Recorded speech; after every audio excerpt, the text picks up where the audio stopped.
Summertime! Cookouts, pools, ice cold drinks, and most importantly, sun.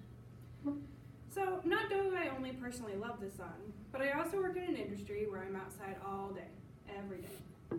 So when the weather started to warm up this year, I went on a mission to find the best sunscreen to protect my skin, both during recreation and at work. On my journey to find such a sunscreen, I found out some alarming information. Now, I know from my audience analysis that a good amount of you wear sunscreen, which is good, because sunscreen is what I'm going to be talking about today. More specifically, I'm going to tell you why chemical sunscreen is bad and what you can use instead to keep your earth, your loved ones, and yourself safe. Today, I'll be walking you through only 3 main points. We are going to start with the basics, like what are the different types of sunscreen, and then I would like to talk to you about why chemical sunscreen is bad for you and our earth, and lastly, I will talk about better options. So, what are the different types of sunscreen? There are 3 types of sun protection: clothing, chemical, and mineral. Obviously, the best way to shield yourself from the sun is to, shield yourself from the sun. A good hat and sunglasses, along with long sleeves or jeans and a skirt, will keep those pesky cancer-causing UV rays from hitting your skin. According to Piedmont Healthcare, chemical sunscreen absorbs into the skin and then absorbs UV rays, converts those rays into heat, and releases them from the body. The active ingredients in chemical sunscreens include octinoxate and oxybenzone. They also state that mineral sunblock sits on top of the skin and reflects the sun's rays. The minerals titanium dioxide and zinc oxide are the main active ingredients in mineral blocks. Alright, so I'm going to tell you guys, chemical sunscreen is bad for you and our oceans. As I stated before, the top 2 ingredients found in chemical sunscreens are oxybenzone and octinoxate. Let's talk about those ingredients.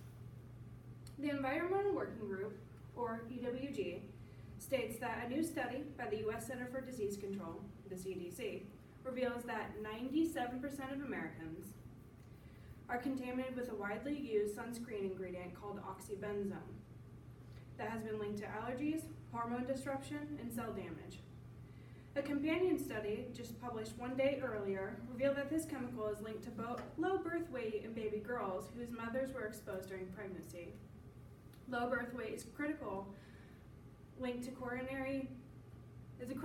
factor linked to coronary heart disease, hypertension, type 2 diabetes, and other diseases in adulthood. These types of sunscreens are not only harmful to humans, but also to aquatic life.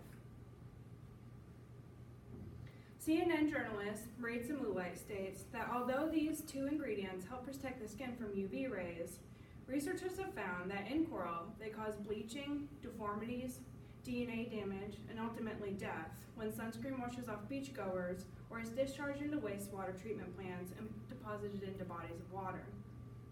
Coral reefs are vital members of our marine ecosystems, and they protect beaches from erosion and support biodiversity, according to the National Oceanic Atmospheric Administration. The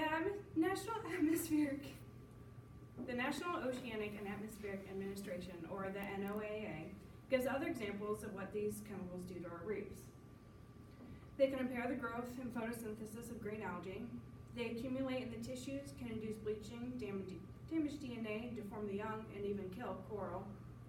In mussels, they can induce defects in the young. Sea urchins, they can damage immune and reproductive systems and deform the young. And in fish, it can decrease the fertility, reproduction, and cause female characteristics in male fish. Along with dolphins, where it can accumulate in tissue and be transferred into young. Now, with just a quick Google search, it can be seen that these 2 ingredients are FDA approved. You may be asking yourself, how can these ingredients be so terrible if they're approved by the FDA? Well, the EWG states that the last safety review for oxybenzone was done in the 1970s and does not reflect the wealth of information developed since that time, indicating increased toxicity concerns and widespread human exposure.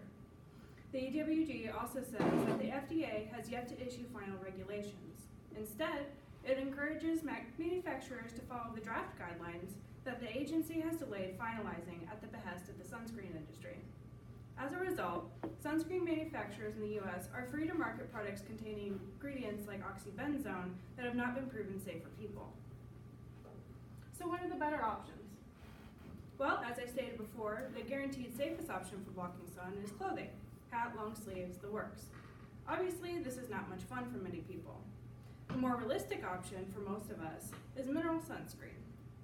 People want to soak up that vitamin D, get a nice tan, which you can't do very well if you're covered head to toe in clothing. Dr. Lankarani, who wrote an article for Westlake Dermatology, explains, a mineral sunscreen uses minerals such as zinc oxide or titanium dioxide to deflect the UV rays away from the skin. These formulations literally sit on the skin and block or scatter UV radiation before it can penetrate the skin. She then states that there are several benefits of using a physical sunscreen. They block both UVA and UVB rays. All physical sunscreens are broad spectrum.